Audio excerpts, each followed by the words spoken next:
Hello friends, পরিশ্রমী সাফল্যের চাবিকাঠি এটা আমরা সবাই জানি। কিন্তু এই কম্পিটিটিভ এক্সামের ক্ষেত্রে পরিশ্রমটাই কি শেষ কথা? আমি মনে করি এর জন্য দরকার একটা সঠিক স্ট্র্যাটেজি। আমরা পরীক্ষায় কমন পাওয়ার আশা রাখি এবং কমন পেলে পরীক্ষাটাও ভালো হয়। কিন্তু এই পরীক্ষায় কমন পাবো কিভাবে, এটা কি যদি একটু ভেবে দেখি, তাহলে এর জন্য বুঝতে হবে কোশ্চেন প্যাটার্নটাকে। এবং বোর্ডের যারা এক্সামিনার আছেন তারা কী ধরনের প্রশ্ন চাইছেন বা কী ধরনের প্রশ্ন করছেন বিগত বছরগুলোতে, এই জায়গাগুলো বা এই গথটা যদি আমরা ধরতে পারি ওই বোর্ডের, তাহলে কমন আমরা পাবোই পাবো। তো সেজন্য কি দরকার? বিগত বছরের প্রশ্নগুলোকে ভালোভাবে অ্যানালাইসিস করা দরকার। আমি যদি বিগত বছরের প্রশ্নগুলো খুঁটিয়ে লক্ষ্য করি, তাহলে তাদের মধ্যে একটা মিল অমিল খুঁজে পাবো এবং ওই বোর্ড অন্য কোনো নতুন কিছু প্রশ্নের দিকে ঝোঁক দিচ্ছে কি না সেটাও বুঝতে পারবো। তো আমাদের সামনে যে পরীক্ষাটা রয়েছে, আবগারি মেন পরীক্ষা, এটাকে যদি পাখির চোখ করা হয়, তার জন্য ডব্লিউপি বোর্ড বিগত যে পরীক্ষাগুলো নিয়েছে সেই প্রশ্নগুলো অ্যানালিসিস করে একটা সিদ্ধান্তে আসতে হবে। তো আজকের ভিডিওতে আমি সৌরভ, আর আপনারা আছেন স্মার্ট এক্সাম স্টাডি চ্যানেলে। আপনাদের সামনে এটাই নিয়ে এসেছি, কীভাবে আমরা আবগারি পরীক্ষাতে 80% থেকে 90% কমন পাবোই পাবো। এটার জন্য আমি যা করেছি, বিগত বছরের ডব্লিউপি বোর্ড যে পরীক্ষাগুলো নিয়েছে প্রত্যেকটা প্রশ্নকে অ্যানালিসিস করেছি এবং খুঁটিয়ে দেখেছি কী ধরনের প্রশ্ন হয় কোন জায়গা থেকে। সেই অনুযায়ী তোমাদের সামনে একটা লিস্ট এনেছি। আমি 100% কথা দিতে পারি, যদি লিস্টটা কভার করো তাহলে পরীক্ষাতে কমন পাবেই পাবে। তো আশা করব যারা এই পরীক্ষাটাতে চাকরিটাকে সুনিশ্চিত করার চিন্তাভাবনা মাথায় একদম ঢুকিয়ে নিয়েছো, তারাই এই ভিডিওটাকে শেষ পর্যন্ত দেখো আর প্রতিটা বিষয়কে কভার করো। পরীক্ষায় কমন অবশ্যই পাবে, এটা আমি আমার অভিজ্ঞতা থেকে তোমাদের বলছি। কারণ ডব্লিউপি বোর্ডের গথটা একই রকম। এসআই প্রশ্ন বলো, ডব্লিউপির কনস্টেবল বলো, জেল পুলিশ বলো, প্রতিটা পরীক্ষাতে একই জায়গা থেকে প্রশ্নগুলো আসছে, সেটাকে আমাদের ধরতে হবে। তো দেখো এই অ্যানালাইসিসটাতে কি প্রশ্ন উঠে আসছে। আমাদের আবগারি পরীক্ষাতে জিকে আছে 30 নম্বর, তাই তো? ডব্লিউপি প্রিলি যেটা 2018-তে হয়েছিল, যেখানে জিকে ছিল 50 নম্বরে, সেখানে ইতিহাস থেকে ছিল 10টা প্রশ্ন। 50 নম্বরের জিকে 2019 ডব্লিউপি প্রিলিতে ছিল ইতিহাস থেকে 6টা প্রশ্ন। 2019 ডব্লিউপি মেন যেখানে জিকে ছিল 25 নম্বরে, খেয়াল করতে হবে এখানে জিকে 25 নম্বর, এখানে 50 নম্বর, এখানে 50 নম্বর, সেখানে ছিল ইতিহাস থেকে 3টে প্রশ্ন। ভূগোল থেকে ছিল এখানে 4টে প্রশ্ন, এখানে 5টে প্রশ্ন, এখানেও 5টে প্রশ্ন। অর্থাৎ ভূগোল থেকে 4 থেকে 5টা প্রশ্ন এবং ইতিহাস থেকেও 4 থেকে 5টা প্রশ্ন আসার চান্স আছে। 25 নম্বরে দেখো 5 3 8 নম্বর এখানে এসছে ইতিহাস ভূগোল থেকে, এখানে 5 6 11, এখানে 10 4 14। অর্থাৎ বিষয়টা কি দাঁড়ালো, আমাদের 30 নম্বরের জিকেতে আমরা ধরতেই পারি ইতিহাস ভূগোল থেকে 9 থেকে 10 নম্বর আসবে। বিজ্ঞানে দেখো বিগত বছরের প্রশ্নগুলো, বিজ্ঞানে কি হয়েছে, বিজ্ঞানেও 6টা 9টা আর 7টা প্রশ্ন এরকমভাবে এসছে। 6টা প্রশ্ন, 9টা প্রশ্ন, 7টা প্রশ্ন। তো আমাদের এখানে 30 নম্বরের জিকে আছে। বিজ্ঞান বলতে এখানে ফিজিক্যাল সায়েন্স আর লাইফ সায়েন্স দুটোর কথা বলা হচ্ছে। এই দুটো মিলিয়ে 30 নম্বরের প্রশ্নতে আমরা আশা করব এখানেও 7 থেকে 8 নম্বর পাবো। সাম্প্রতিক ঘটনা, পরের টপিক দেখো সাম্প্রতিক ঘটনা একটা এমন টপিক যেটা কমনের আশা খুব কম দেয়, কিন্তু ডব্লিউপি বোর্ডেরও সাম্প্রতিক ঘটনাগুলো এমন পড়ছে যেগুলো কমন অবশ্যই পাবে। তো 30 নম্বরের পরীক্ষাতে সাম্প্রতিক ঘটনা থেকেও আমার 4টে প্রশ্ন বা 3টে প্রশ্ন অবশ্যই আসবে। তো এর জন্য কি করতে হবে, যে সময় পরীক্ষা তার পূর্ববর্তী 4 থেকে 5 মাস খুব ভালোভাবে দেখে যেতে হবে এবং টপিকগুলো একই রকম। বলতে খেলাধুলা থেকে বা রিসেন্ট যে খেলাধুলাগুলো হচ্ছে সেই জায়গা থেকে একটা প্রশ্ন আসছে। কোনো পরিবেশের যদি ঘটনা ঘটে থাকে, দুর্যোগ ঘটে থাকে, সেই জায়গা থেকে একটা প্রশ্ন আসছে। এইরকম নতুন কিছু পুরস্কার যারা পাচ্ছে, যে কোনো নতুন পদে যারা আছে সেই জায়গা থেকে একটা প্রশ্ন আসছে। বিশেষ ব্যক্তিত্বগুলো, অন্তত খেলোয়াড়গুলো কোন খেলার সঙ্গে যুক্ত বা কোন রাজ্যে থেকে প্রতিনিধিত্ব করছে, এই জায়গাগুলো অর্থাৎ এরকম যদি 10-12টা জায়গায় কভার করে নাও, দেখবে তুমি 3 থেকে 4টা প্রশ্ন কিন্তু এখান থেকে কমন পেয়ে যাচ্ছ। তারপর প্রতিটা প্রশ্ন যদি ভালো করে দেখো, দেখবে কম্পিউটার থেকে একটা প্রশ্ন মাস্ট আছে প্রত্যেকবার, অর্থাৎ এই আবগারিতেও জিকেতে কম্পিউটার থেকে প্রশ্ন একটা আসবেই আসবে। জিএ অ্যান্ড জিকে, দেখবে তোমাদের আবগারি সিলেবাসটা জিএ অ্যান্ড জিকে, অর্থাৎ general awareness and general knowledge, অর্থাৎ এর মধ্যে সাম্প্রতিক ঘটনা, সংবিধান, ইতিহাস, ভূগোল, জীবনবিজ্ঞান, ভৌতবিজ্ঞান, কারেন্ট সব কিছু থাকবে। এরপর দেখো সংবিধান, সংবিধান থেকে 50 নম্বরের যখন প্রশ্ন হয়েছিল তখন 3টে, এখানেও 3টে প্রশ্ন ছিল, আর এখানে ছিল একটা প্রশ্ন, অর্থাৎ 30 নম্বরের প্রশ্ন তো আমরা সংবিধান থেকে 1 থেকে 2টো প্রশ্ন পাবোই। এর জন্য বেসিক একদম কনস্টিটিউশন নলেজ কিন্তু তোমার দরকার আছে। আমি রেকমেন্ডেশন করেছি কোন জায়গাগুলো পড়ে যাবে, যে জায়গাগুলো পড়ে গেলে ওই 2টো প্রশ্ন তুমি অবশ্যই কমন পাবে। তারপর আসে স্ট্যাটিক জিকে। স্ট্যাটিক জিকে দেখো 50 নম্বরে যখন প্রশ্ন ছিল 2018 প্রিলিতে 16টা প্রশ্ন, 2019 প্রিলিতে 18টা প্রশ্ন, আর মেনে হচ্ছে 6টা প্রশ্ন, কারণ মেনে 85 নম্বরের পরীক্ষা, এগুলোতে 100 নম্বরের পরীক্ষা, এখানে জিকে ছিল 25 নম্বর। তা আমাদের এই পরীক্ষাতে, আবগারি পরীক্ষাতে জিকে আছে 30 নম্বর, অর্থাৎ এখান থেকে আমরা 7 থেকে 8টা প্রশ্ন পাবো স্ট্যাটিক জিকে থেকে। তাহলে ইতিহাস, ভূগোল, স্ট্যাটিক জিকে এই জায়গাগুলো খুব ইম্পর্টেন্ট, যেগুলো হচ্ছে স্কোরিং এরিয়া, যেটা তোমাকে একটা ভালো স্কোরে কিন্তু পৌঁছাতে পারে। তো এই হচ্ছে আমার কোশ্চেন অ্যানালাইসিস, কোন জায়গা থেকে কেমন প্রশ্ন পড়েছে এবং কটা প্রশ্ন পড়েছে, এবং দেখেছি ওই প্রশ্নগুলো কোন জায়গা থেকে পড়েছে। ইতিহাসে একটা প্রচুর সিলেবাস, ভূগোল একটা প্রচুর সিলেবাস, আমি কত জায়গা কভার করব?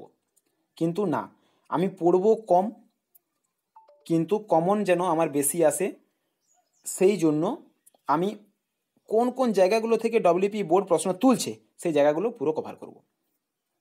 তো দেখো, ইতিহাস থেকে যে জায়গাগুলো তোমাকে পড়তেই হবে, এটাকে তুমি আর কাটছিট করতে যেও না, আমি রিকোয়েস্ট করব। এই জায়গাগুলোকে ধীরে ধীরে ধীরে ধীরে তুমি কভার করো। দেখো এখন অনেক সময় আছে, লকডাউন চলছে, পড়ার সময়টা খুব বেশি, যদি তুমি ধীরে ধীরে ধীরে ধীরে প্রতিদিন একটা রুটিন অনুযায়ী পড়তে পারো, এই বিষয়গুলো প্রত্যেকটা টপিক তুমি কভার করতে পারবে। তো ইতিহাস থেকে দেখো হরপ্পা সভ্যতা থেকে একটা প্রশ্ন আসেই, ওই সভ্যতার কোন ধাতুর ব্যবহার জানতো জানতো না, কোন পশুর ব্যবহার জানতো না, কোথায় শস্যাগার পাওয়া গেছে, স্নানাগার পাওয়া গেছে, এই ধরনের প্রশ্ন তোমরা জানো। হ্যাঁ, তো এই হরপ্পা সভ্যতা, ঋগ বৈদিক যুগ ইম্পর্টেন্ট টপিক। দুটো ধর্ম আছে, বৌদ্ধ জৈন ধর্ম, এই ধর্মগুলো পড়ে, কে কোথায় কোন ধর্ম প্রচলন করেছে, প্রথম তীর্থঙ্কর, এগুলো পড়ে। আর বংশগুলোর মধ্যে মৌর্য বংশ, কুষাণ বংশ, গুপ্ত বংশ, পালসেন বংশ, পালসেন বংশদের মধ্যে খুব ইম্পর্টেন্ট। দুটো যুগ আছে আমাদের, মোগল যুগ, সুলতানি যুগ। সুলতানি যুগের পরবর্তী যুগ হচ্ছে মোগল যুগ। এই সুলতানি যুগ 6টা বংশ আছে এর মধ্যে, মোগল যুগ বিভিন্ন রাজাগুলো, এই জায়গা থেকে প্রশ্ন থাকেই থাকে মোগল যুগ থেকে। তোমরা বিগত প্রশ্নগুলো লক্ষ্য করলে নিজেরাই বুঝতে পারবে যে হ্যাঁ, এই জায়গা থেকে প্রশ্ন আসছেই। বিভিন্ন কৃষক বিদ্রোহগুলো, অর্থাৎ বিভিন্ন আঞ্চলিক যে বিদ্রোহগুলো হয়েছিল, কোল বিদ্রোহ, ভিল বিদ্রোহ, মুন্ডা বিদ্রোহ, এই বিদ্রোহগুলো কোথায় হয়েছিল, কারা নেতৃত্ব দিয়েছিল, মহাবিদ্রোহ নেতৃত্ব কে দিয়েছিল, প্রথম শহীদ কে ছিল, এই ধরনের প্রশ্নগুলো আসে। রামমোহন বিদ্যাসাগর এই ব্যক্তিত্বগুলো, ইনারা কখন কি সভা প্রতিষ্ঠা করেছেন, যেমন এক প্রশ্ন পড়েছিল আত্মীয় সভাকে প্রতিষ্ঠা করেন, এই ধরনের প্রশ্নগুলো, ইনাদের লেখা বই টইগুলো, এগুলো ইম্পর্টেন্ট। ভারতের জাতীয় আন্দোলন অর্থাৎ স্বাধীনতা আন্দোলন, যে পর্বটা, এই জায়গা থেকে খুব প্রশ্ন আসে। ভারতের জাতীয় আন্দোলন, ভারতের বিপ্লবী আন্দোলন, ভারতের বিপ্লবী আন্দোলন সেটা ভারতে হতে পারে, ভারতের বাইরের দিকটা একটু লক্ষ্য করবে। হ্যাঁ, বিভিন্ন বিপ্লবীরা কোথায় কি গুপ্ত সমিতি গড়ে তুলেছিল, কেমনভাবে কোথায় আন্দোলন করেছিল, যেমন রাইটার্স বিল্ডিং, এই যে রাইটার্স বিল্ডিং অভিযান একটা বিপ্লবী আন্দোলন, জালিয়ানওয়ালাবাগ হত্যাকাণ্ড বিপ্লবী আন্দোলন, এই ধরনের আন্দোলনগুলো। গান্ধীজির অবদান, গান্ধীজির অবদান বলতে একদম 1914 সাল থেকে শুরু করে, যখন তিনি দক্ষিণ আফ্রিকাতে ছিলেন সেখান থেকে 1942-এ ভারত ছাড়ো আন্দোলন পর্যন্ত, তা সর্ববৃহৎ ভারতীয় আন্দোলন, এই যুগটা থেকে একটা প্রশ্ন হয়। এবং কংগ্রেস অধিবেশনগুলো গান্ধীজির সময়কালের, সেগুলো খুব ইম্পর্টেন্ট। নেতাজি থেকে একটা প্রশ্ন আসে, ওনার ভারতের এবং ভারতের বাইরের কার্যকলাপ দুটোই। এছাড়া পৃথিবীর ইতিহাস থেকে সম্মিলিত জাতিপুঞ্জ এবং জোট নিরপেক্ষ নীতি, এটা থেকে প্রশ্ন এসেছিল কিন্তু। সম্মিলিত জাতিপুঞ্জ, সে অছি পরিষদ, জোট নিরপেক্ষ আন্দোলন, এই জায়গাগুলো থেকে প্রশ্ন হয়।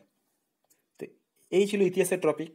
কিন্তু ইতিহাসের কিছু স্ট্যাটিক জায়গা আছে, যে জায়গাগুলো থেকে প্রশ্ন তুমি কভার করতে গেলে এগুলোকে একটু ছকের আকারে তোমাকে কভার করতে হবে। যেমন ইতিহাসের সময় সারণী, তুমি একটা খাতায় পরপর লিখে নেবে যে কোন কোন যুদ্ধগুলো, কোন কোন সন্ধিগুলো কেমন ইয়েতে একটা ক্রমানুসারে কেমনভাবে সংগঠিত হয়ে গেছে, এবং একটা লিস্ট বানিয়ে রাখবে। কিছু ঐতিহাসিক বই ও লেখক, বিভিন্ন ধরনের বই এবং তাদের লেখক পড়ে যায়, দেখবে হয়তো পড়ে গেল রামচরিত কার লেখা, রামচরিত মানস কার লেখা, এই ধরনের আর কি ঐতিহাসিক বইগুলো। আকবরনামা কার লেখা। ঐতিহাসিক সাম্রাজ্য, ব্রিটিশ গভর্নর জেনারেল, এই জায়গাটা খুব ইম্পর্টেন্ট। ঐতিহাসিক সাম্রাজ্য থেকেও এইটা বেশি ইম্পর্টেন্ট। ব্রিটিশ গভর্নর জেনারেলগুলো, কোন জেনারেল কি চালু করেছিল, কার আমলে কি সংগঠিত হয়েছিল, এগুলো খুব পড়ে। ঐতিহাসিক চরিত্র ও উপাধি, আমরা জানি বিভিন্ন রাজাদের বিভিন্ন উপাধি আছে, তো এই উপাধিগুলোও পড়ে। হয়তো বলে দিল যে যেগুলো খুব পড়ে, কুনিক কার উপাধি, অমিত্রাঘাত কার উপাধি, এরকম আর কি। বিভিন্ন পর্যটকের ভারত বিবরণ, কোন পর্যটক কার আমলে এসছিল, মেগাস্তিনিস, ফাইয়েন, এরা কে কার আমলে এসছে, এই ধরনের। ঐতিহাসিক স্থাপত্যগুলো, অর্থাৎ বিভিন্ন রাজা যে স্থাপত্য স্থাপন করে গেছে সেগুলো কোন রাজা করেছে, কোথায় করেছে, হ্যাঁ, বুলন্দরাজ কে করেছে, কোথায় করেছে, তাজমহল কে করেছে, কোথায় করেছে, ফতেপুর সিক্রি কে করেছে, কোথায় করেছে, এই ধরনের। বিভিন্ন রাজার সভাকবিগুলো, হ্যাঁ, লক্ষণ সেন কার সভাকবি ছিলেন, হলায়দ কার সভাকবি ছিলেন, এইরকম। সংবাদপত্র সম্পাদক, কোন সংবাদপত্রটা কে সম্পাদনা করেছেন, পড়ে যায়।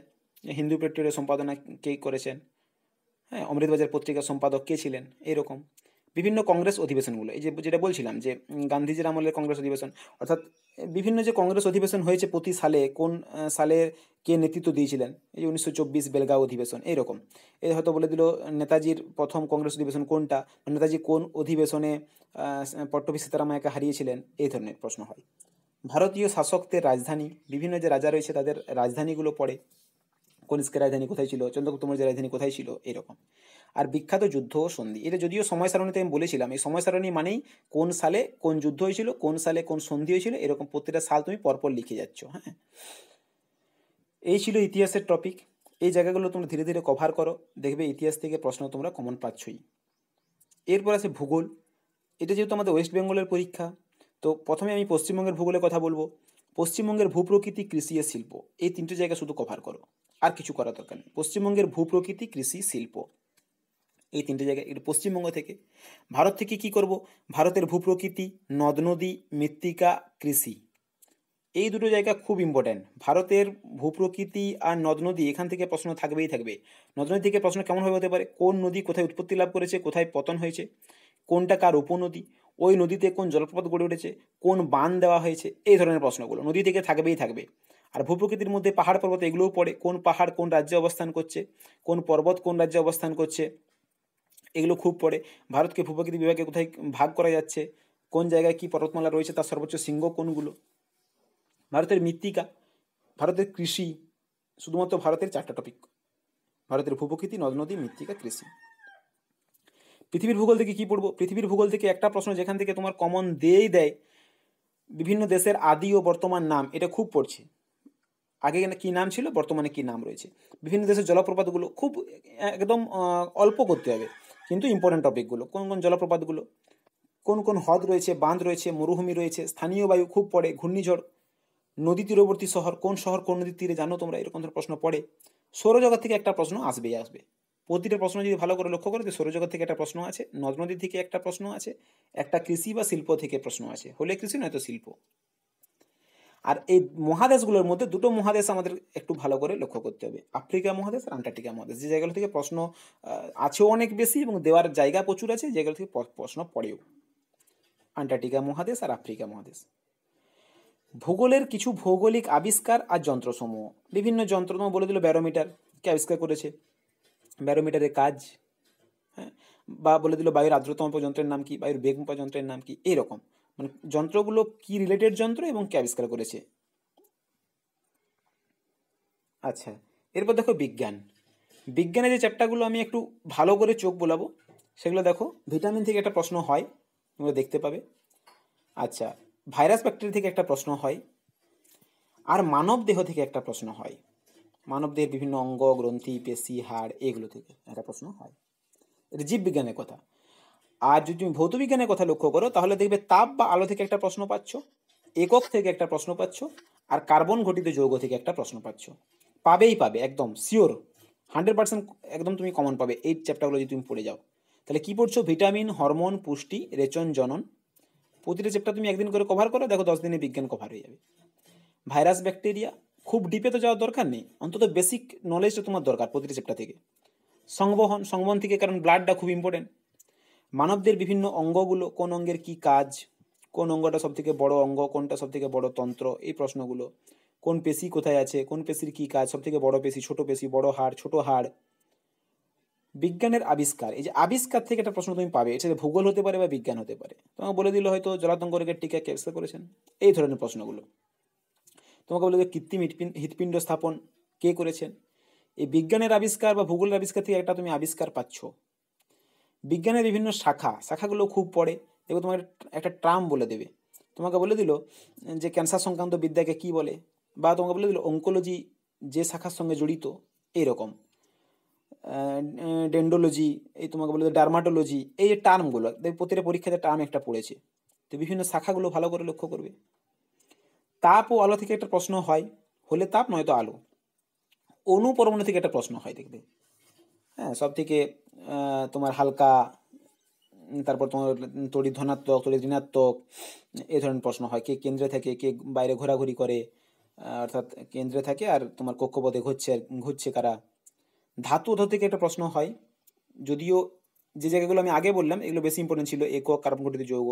ধাতু থেকে কেমন প্রশ্ন হয়, হালকা ধাতু, ভারী ধাতু, এই তরল ধাতু, এই ধরনের যে প্রশ্নগুলো, ব্যতিক্রমণ যে প্রশ্নগুলো থাকে এগুলো হয়। একক থেকে দেখবে একটা প্রশ্ন আছেই আছে, যে এর একক কী, ওর একক কী, দেখবে হয়তো বলে কার্যের একক কী, শক্তির একক কী, বা তোমাকে বলে দিল যে সবথেকে ছোট দৈর্ঘ্যের একক, বা সবথেকে বড় ভরের একক, এই ধরনের প্রশ্নগুলো। কার্বন ঘটিত যৌগগুলো আছে, তোমার কোন যৌগগুলো কি দিয়ে তৈরি, এই ধরনের প্রশ্নগুলো আসে। তড়িৎটা একটু চোখ বুলিয়ে যাবে। আর বিভিন্ন রাসায়নিক পদার্থের প্রকৃতি, এটা থেকে একটা প্রশ্ন আসে। কেমন আসে, তোমার রাসায়নিক নামগুলো হয়তো পড়ে যায় খুব। তোমাকে বললো কাপড় কাচা সোডার রাসায়নিক নাম কি, হ্যাঁ, এই ধরনের যে প্রশ্নগুলো হয়। এই তুতের রাসায়নিক নাম কি, এই প্রশ্নগুলো। এই ছিল বিজ্ঞান থেকে। স্ট্র্যাটেজিকে যে পার্টটা সব থেকে বড় এবং যে পার্টটা থেকে সব থেকে বেশি প্রশ্ন আসে এবং কমন তুমি পাবে, এই জায়গাগুলো তুমি কভার করে গেলে কমন শিওর তুমি পাচ্ছ স্ট্র্যাটেজিকে থেকে। তো জায়গাগুলো কি, ভারতের প্রথম পুরুষ, হ্যাঁ, খুব পড়ে। হয়তো তুমি বলে দিল প্রথম আইসিএস অফিসার, এই ধরনের যে প্রথম প্রথম কে হয়েছে। ভারতের প্রথম মহিলাটা বেশি ইম্পর্টেন্ট পুরুষের চেয়ে। ভারতের বৃহত্তম, দীর্ঘতম, উচ্চতম, হ্যাঁ, উচ্চতম হ্রদ, উচ্চতম নদী, হ্যাঁ, বৃহত্তম শহর, এইরকম দীর্ঘতম নদী উপত্যকা, এই প্রশ্নগুলো খুব আসে। ভারতের বিখ্যাত শিল্পী ও শিল্পযন্ত্র, মানে কোন শিল্পী আর সেই শিল্পী কোন শিল্পযন্ত্রের সঙ্গে যুক্ত, বলে দে। হয়তো ওগুলো আল্লাহ রাখা খান কোন যুক্ত, বা কোন শিল্পী উনি, বা হয়তো বলে দিল যে এদের মধ্যে কে তবলাবাদক নন, তোমাকে 4টা অপশান দিয়ে দিল।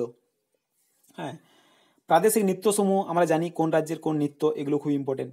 বিভিন্ন ভীতিগুলো, উচ্চতা ভীতি, এই তোমার বায়ু ভীতি, গাইনো ভীতি, এই যে কোনো ভীতিগুলো।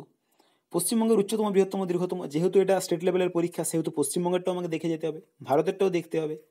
ভারতে প্রথম কখন শুরু হয়, এই রেলপথ কখন শুরু হলো, ব্যাংক কখন শুরু হলো, কোন ব্যাংক প্রথম হলো, এই ধরনের প্রশ্নগুলো। পৃথিবীর বৃহত্তম, উচ্চতম, দীর্ঘতম, উচ্চতম পর্বত, হ্রদ, নদী, এইগুলো। পৃথিবীর বিভিন্ন সংস্থা সদর দপ্তর, এটা খুব পড়ে, বিভিন্ন সংস্থা সদর দপ্তরগুলো, হ্যাঁ, হুয়ে সদর দপ্তর কি, ইউনেস্কো সদর দপ্তর কি, হ্যাঁ, কোন এগুলো একটা পড়ে প্রতিটি পরীক্ষাতে।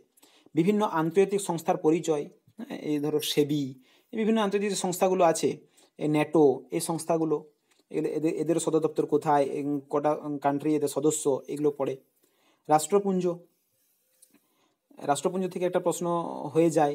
প্রথম হয়তো বললো প্রথম রাষ্ট্রপুঞ্জের মহাসচিব কে ছিলেন, বর্তমান মহাসচিব কে আছেন, এই ধরনের প্রশ্নগুলো। বিভিন্ন দেশের রাজধানী, মুদ্রা, পার্লামেন্ট, কিছু একটা দেশ থেকে পড়ে, হলে তাদের তাদের রাজধানী, নয়তো তাদের মুদ্রা।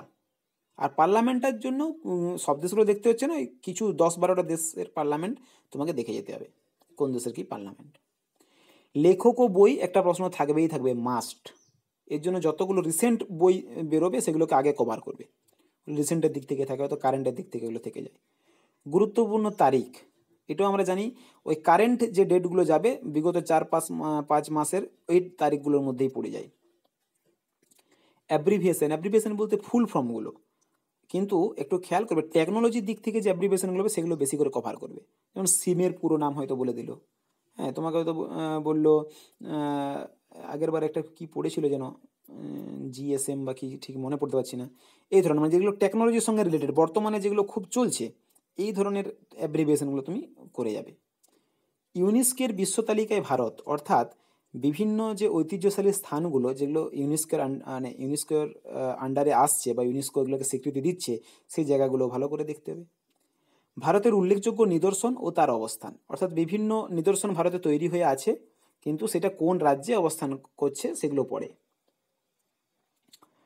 আর তোমাগুলো শবরীমালা মন্দির কোন রাজ্যে অবস্থিত, এই ধরনের বিভিন্ন বিষয়ের জনক, এই যে বলছেন আবিষ্কারক, এই আবিষ্কারক একটা পড়ে, সেটা ভূগোল বিষয়ক হোক, বিজ্ঞান বিষয়ক হোক, স্ট্যাটিক বিষয়েও দেওয়া থাকে, দেখবে স্ট্যাটিক জিকে হিসাবেও বিভিন্ন বিষয়ের জনক দেওয়া থাকে। হয়তো বা এর জনকগুলো কেমন পড়তে, হয়তো বললো ভূগোলের জনককে, ইতিহাসের জনককে, আধুনিক বিজ্ঞানের জনককে, এরকম। উপাধি ও ছদ্মনাম, প্রতিটা পরীক্ষায় একটা আছেই আছে, হয়তো উপাধি নয়তো ছদ্মনাম। প্রধান প্রধান পুরস্কার ও সম্মান, এগুলো রিসেন্টগুলো দেখে যাবে, কারা কোন সংস্থা বা কোন ব্যক্তি কি পুরস্কার পেল, সম্মান পেল, এবং ওই কোন সম্মানটা কিসের সাথে যুক্ত। হ্যাঁ, এগুলো তো খুব পড়ে। ম্যাগসেসাই পুরস্কার কিসের সাথে যুক্ত, নোবেল পুরস্কার কোন কোন ক্ষেত্রে দেওয়া হয়, এই ধরনের পুলিৎজার পুরস্কার কোন ক্ষেত্রে দেওয়া হয়। খেলার ব্যবহৃত শব্দ, এই যে গত পরীক্ষায় জ্যাব শব্দটা পড়েছিল, এই প্রশ্নগুলো পড়ে না, জ্যাব, টি, বিশপ, কোন ট্রামটা কোন খেলার সঙ্গে যুক্ত। খেলা ও তার মাঠ, এটাও পড়ে। ও ট্রফিগুলো, যে এই ট্রফিটা কোন খেলার সঙ্গে যুক্ত, হ্যাঁ, নাইডু ট্রফি হয়তো বলে দিল কোন খেলার সঙ্গে যুক্ত, খৈতান ট্রফি কোন খেলার সঙ্গে, সন্তোষ ট্রফি, এই ধরনের। এবং তাদের মাঠগুলো, হ্যাঁ, কোন খেলার মাঠটাকে কি বলে, ক্রিকেটটাকে আমি যদি বলি পিচ বা ফিল্ড বলছে, এই যে রিং কোনটাকে বলছে, এইগুলো অ্যারেনা কোনটাকে বলছে। ভারতের স্টেডিয়ামগুলো, কোন স্টেডিয়াম কোন রাজ্যে অবস্থান করছে। এক নজরে অলিম্পিকের ইতিহাস একটু ভালো করে দেখবে, অলিম্পিক কত সালে শুরু হয়েছিল, আধুনিক অলিম্পিক কত সালে শুরু হলো, কোন শহরে হলো, হ্যাঁ, বর্তমান কোন অলিম্পিক হলো, সেই অলিম্পিকে পদক তালিকাটা একটু ভালো করে লক্ষ্য করবে। অভয়ারণ্যগুলো, কোন অভয়ারণ্য কোন রাজ্যে আছে, একটা প্রশ্ন আসার চান্স খুব বেশি। দেশ ও বিদেশের সীমারেখা, লাস্ট পরীক্ষায় এই প্রশ্ন ছিল, দেশ ও বিদেশের সীমারেখাগুলো, যেমন ধরো 39তম প্যারালাল, 38তম প্যারালাল, 49তম প্যারালাল, আমাদের Bharat Pakistan red cliff line, LOC, এইগুলো। ভারতের বিভিন্ন বিপ্লব সমূহ, বিভিন্ন বিপ্লব বলতে ধরো ওই কালো বিপ্লব, ধূসর বিপ্লব, শ্বেত বিপ্লব, এই বিপ্লবগুলো। এই হচ্ছে স্ট্র্যাটেজিকে। এই ট্রামগুলো দেখো পড়ে যেতে, আশা করি 6 থেকে 7টা প্রশ্ন যেখান থেকে পাবে কমন পাবে।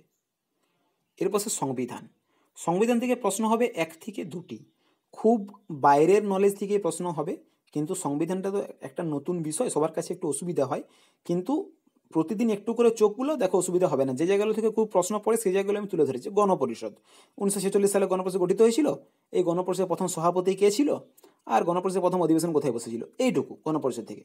মৌলিক কর্তব্য, আমাদের যে মৌলিক কর্তব্য কটা আছে, কি কি, এই মৌলিক কর্তব্যটা কোথা থেকে নেওয়া হয়েছে, এইটুকু। মৌলিক অধিকার কটা আছে, কি কি, 12টা শিডিউল, কোন শিডিউলে কি বলা আছে, বিভিন্ন দেশের অনুসৃত ভারতীয় সংবিধান, অর্থাৎ ভারতীয় সংবিধান তো বিভিন্ন দেশ থেকে অনুকরণ করে নেওয়া হয়েছে, অনুসরণ করে, তো কোন দেশ থেকে কি নেওয়া হয়েছে, মৌলিক কর্তব্য থেকে নেওয়া হলো, এই মৌলিক ধারাগুলো কোথা থেকে নেওয়া হলো, সংবিধান সংশোধন পদ্ধতি কোথা থেকে নেওয়া হলো, এইগুলো পড়ে যায়। আর সংবিধান সংশোধন 4-5টা জিনিস একটু দেখে গেলেই পড়ে। হয়তো বলে দিল মৌলিক কর্তব্য, কোন কর্তব্যটা আমার সংশোধন হয়েছে, কত সালে সংশোধন হয়েছে, কততম সংবিধান সংশোধন, এইগুলো। আর প্রধানমন্ত্রীর একটু দেখে যেতে হবে, প্রধানমন্ত্রী কোন কোন জায়গাতে কাজ করে, কত বয়স পর্যন্ত কাজ করতে পারে, বা এর নিয়োগ সীমাটা, প্রক্রিয়াটা, রাষ্ট্রপতিরও তাই, সুপ্রিম কোর্টের প্রধান বিচারপতিও তাই, হাইকোর্টেরও তাই, ওই বিষয়গুলো। এই সুপ্রিম কোর্টে এখন বর্তমানে কজন বিচারপতি আছে, প্রধান বিচারপতি কে আছে, কটা হাইকোর্ট আছে, কোন হাইকোর্টটা আগে স্থাপিত হয়েছিল, এই যে প্রশ্নগুলো হয়। রাষ্ট্রপতির ক্ষমতা কি কি, তিনি কি কি জরুরি অবস্থা জারি করতে পারেন, কত নম্বর ধারায় কোন জরুরি অবস্থা জারি করতে পারেন, এই প্রশ্নগুলো। নির্বাচন কমিশন, অর্থাৎ আমাদের যে ভোট হয়, ওই ভোটের যে মুখ্য প্রধান, তাকে নির্বাচন কমিশনার। ওই মুখ্য নির্বাচন মানে নির্বাচন কমিশন কীভাবে গঠিত হয়, কজন সদস্য থাকে, মুখ্য নির্বাচন কমিশনার কী কী কাজ করতে পারে। আর বিশিষ্ট পদাধিকারী বয়স ও যার দ্বারা নিযুক্ত হন, অর্থাৎ আমরা জানি এই ধরনের প্রশ্ন পড়ে, হয়তো আমাদের সুপ্রিম কোর্টের প্রধান বিচারপতিকে কে নিয়োগ করেন, রাষ্ট্রপতিকে কে নিয়োগ করেন, রাজ্যপালকে শপথ বাক্য কে পাঠ করান, এই প্রশ্নগুলো। আর সংসদীয় ব্যবস্থা, অর্থাৎ এই লোকসভা, রাজ্যসভা, কোন সভাতে কে প্রতিনিধিত্ব করে, কতজন সদস্য থাকে, এইগুলো সংবিধান থেকে বেসিক। এই জিনিসগুলো হলে কমন তুমি পাবে। কম্পিউটার থেকে কি বলবো, কম্পিউটার থেকে বেসিক নলেজটা দরকার, কম্পিউটার থেকে যেখান থেকে একটা প্রশ্ন তোমাকে দিবে, সেটা কম্পিউটারের ল্যাঙ্গুয়েজ হতে পারে, কম্পিউটার কোন ভাষা কি চলছে, বিভিন্ন অ্যাপ্লিকেশনগুলো হতে পারে, একটা ফুল ফর্ম হয়তো পড়তে পারে, এই ধরনের। এইখানে আমার ভাইটাল জায়গা হচ্ছে জিকে আর ইংলিশ, কারণ দুটোই 30 নম্বর করে আছে। তো ইংলিশের জন্য কমন পেতে গেলে যে জায়গাগুলো তোমাকে, যে জায়গাগুলো না বুঝেও আর কি কমন পাওয়া যায়, এই জায়গাগুলোর জন্য অত হয়তো বোঝার দরকার হয় না, যেমন ধরো ওয়ান ওয়ার্ড, অর্থাৎ এগুলো কি এক কথায় প্রকাশ, তাহলে এক কথা মুখস্থ করতে হবে। ইডিয়ম ফেজ মুখস্থ করতে হবে, এগুলো হচ্ছে প্রবাদ বাক্যের মতো। ভয়েস চেঞ্জ একটু এটা শিখতে হবে, ন্যারেশন চেঞ্জ শিখতে হবে। স্পেলিং কারেকশন মুখস্থ করতে হবে। আর্টিকেল পজিশন, কিছু আর্টিকেল পজিশন এগুলো মুখস্থ করলেই হয়। ফেজাল ভাবও মুখস্থের জিনিস। এরর কারেকশন এটা মুখস্থ তো হয় না, এগুলো শিখতে হবে। অ্যান্টোনিম সিনোনিম মুখস্থের জিনিস। অর্থাৎ মুখস্থের জিনিস অনেকগুলোই রয়েছে, এগুলোকে আগে ক্যাপচার করো, আর ধীরে ধীরে তোমার লোকাল কোনো টিচারের কাছ থেকে ভয়েস জেনারেশন, যাদের কাছে মাধ্যমিক পড়েছে তাদের কাছেই হবে। এই লকডাউনে তারাও ফ্রি আছেন, তো ওদের কাছে এখন ভয়েস জেনারেশন চেঞ্জ এই জিনিসগুলো একটু শিখে নাও। এছাড়া আমরাও ভয়েস জেনারেশন যে নিয়ম বা তার ক্লাস আমরাও করাবো। যদি আমাদের চ্যানেলটাকে ফলো করতে চাও তাহলে করো, কারণ এই প্রত্যেকটা টপিক ধরেই কিন্তু আমরা ক্লাস করাবো, অবশ্যই করাবো, যাতে তোমরা পরীক্ষাতে কমন পাও। এই টপিকগুলো ধরে ধরে প্রত্যেকটা টপিক আমরা ক্লিয়ার করাবো। তো একটা রিকোয়েস্ট করবো, যারা চ্যানেলটাকে এখনও সাবস্ক্রাইব করোনি, আমার এই ছোটো চ্যানেলটাকে প্লিজ সাবস্ক্রাইব করো, পাশে থেকো। আর আবগারি পরীক্ষায় 100% পাস করানোর জন্য যে ধরনের স্ট্র্যাটেজি দরকার, সেই স্ট্র্যাটেজি আমি নিয়ে এসেছি। এই স্ট্র্যাটেজি অনুযায়ী প্রত্যেকটা ক্লাস আমরা প্রতিদিন করাতে থাকবো। তোমরা চ্যানেলটাকে সাবস্ক্রাইব করে বেল বাটনটাকে প্রেস করে রাখো, যাতে প্রতিদিন নোটিফিকেশনটা পেতে থাকো, একবার করে দেখতে থাকো প্লিজ। এরপর দেখো অঙ্ক। অঙ্কর যে জায়গাগুলো থেকে দুটো করে অঙ্ক আসে, এই লাভ ক্ষতি, শতকরা, এগুলো থেকে দুটো করে প্রশ্ন পাবে। এই মান নির্ণয় দুটো প্রশ্ন পাবে। পরিমিতির শুধুমাত্র আমি বলবো আয়তক্ষেত্র আর বর্গক্ষেত্র দেখে যাবে। আমি আয়তক্ষেত্রটা লিখেছি কারণ প্রত্যেকটা পরীক্ষাতে আয়তক্ষেত্রটা থেকেই পড়েছে, তবুও আমি বলবো আয়তক্ষেত্র বর্গক্ষেত্র দেখে যাবে, পরিমিতি থেকে আর কিছু দেখবে না। ওই লম্ববৃত্তাকার শঙ্কু, চৌংটো এ ধরনের থেকে প্রশ্ন কিন্তু আসে না। আর সরল সুদ, এখান থেকে দুটো প্রশ্ন পাবে। তো অঙ্কে কমন পাওয়ার ব্যাপারটা তো না, অঙ্ক তোমাকে কষতে জানতে হবে। তো সেজন্য কি আমি বলবো লাভ ক্ষতি, শতকরা, মান নির্ণয় বলতে সরলগুলো, আয়তক্ষেত্র, সরল সুদ, এই জায়গাগুলো আগে বেশি করে অঙ্কগুলো কষো। এগুলো থেকে দুটো করে প্রশ্ন পাবে। এই লসাগু, গোসাগু, সময় দূরত্ব, সময় কার্য মিশ্রণ, এগুলো থেকে তো অঙ্ক থাকবে। আসলে অঙ্ক প্রতিটা চ্যাপ্টার থেকে একটা করে থাকবে, গড় অঙ্ক তোমার থাকবে, না থাকা হবে না। কিন্তু আমি যে জায়গাগুলো তুলেছি এগুলো হচ্ছে সব থেকে বেশি ইম্পর্টেন্ট, এই জায়গাতে প্রশ্নগুলো হবেই হবে। সময় দূরত্বের অঙ্ক, ট্রেন সংক্রান্ত একটা প্রশ্ন থাকবেই, কিন্তু দুটো করে প্রশ্ন আসে, লাভ ক্ষতি, শতকরা, আয়তক্ষেত্র আর এই সরল সুদ, এই জায়গাগুলো থেকে। তো এই হচ্ছে আমার রেকমেন্ডেশন। প্রতিটা বিগত প্রশ্নকে সামনে রেখে এই জায়গা থেকে এই প্রশ্ন হচ্ছে। তো আমি তোমাদেরকে এটুকুই রিকোয়েস্ট করব যে প্রতিটা টপিককে তোমরা, এখন অনেক সময় আছে, ধীরে ধীরে ক্যাপচার করো। দেখো পরীক্ষাতে কমন অবশ্যই পাবে, আর এই চাকরিটা তোমারই। সবশেষে আরেকটা রিকোয়েস্ট করব, আমার এই ছোট্ট চ্যানেলটাকে সাবস্ক্রাইব করো। যদি ভালো লাগে স্ট্র্যাটেজিটা তাহলে বন্ধুদের মধ্যে শেয়ার করো, আর যদি কিছু প্রয়োজন হয় কমেন্ট করো। আর আমি আবারও কথা দিচ্ছি, এই প্রতিটা টপিককে আমি পরের ভিডিওতে, মানে পরবর্তী ভিডিওগুলোতে কভার করাবো। ধন্যবাদ, সবাই ভালো করে পড়তে থাকো, আর কিছু প্রয়োজনে কমেন্ট করতে পারো।